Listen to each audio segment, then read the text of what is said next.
பிள்ளைகள் கர்த்தரிடத்தில் கேட்டு கர்த்தருக்கு சித்தமா இது அப்படிங்கறத கேளுங்க. ஊழியக்காரன் கேட்காதீங்க. ஊழியக்காரன் கட்டி வைக்கதான் சொல்லுவான். அங்க பணம் நல்ல பல்கா வருதா, ஒரு பெண்ணை பார்த்தா பெண்ணு வீட்டுல நிறைய பணம் இருக்கா, பெண்ணு கோடீஸ்வரியா பையன் கோடீஸ்வரனா இப்படி பார்த்தா கல்யாணம் பண்ணி வைப்பாங்க. எங்கேயாவது நியூஸ் கேள்விப்பட்டிருக்கிறீங்களா ஒரு வசதியான பையனுக்கு ஒரு ஏழை பொண்ணு ஊழியக்காரன் கட்டி வச்சானா? வசதியான பொண்ணு படிச்ச பொண்ணு அந்த பொண்ணுக்கு ஏற்ற மாதிரிதான். இன்றைக்கு நாளுக்கள்ல ஜாதி வர வந்துருச்சு சர்ச்சுக்குள்ள.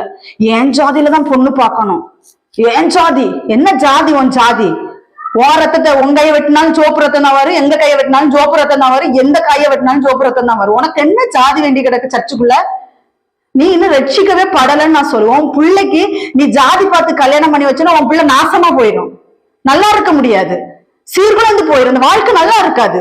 ஆண்டவர் சொல்ற ஜாதி பார்க்காது. நீ ஜாதி பார்த்து கல்யாணம் பண்ணி வச்ச உன் ஜாதியில பொண்ணு வேணும்னா உன் ஜாதியில பையன் வேணும்னா பையனோட வாழ்க்கை நல்லா இருக்காது,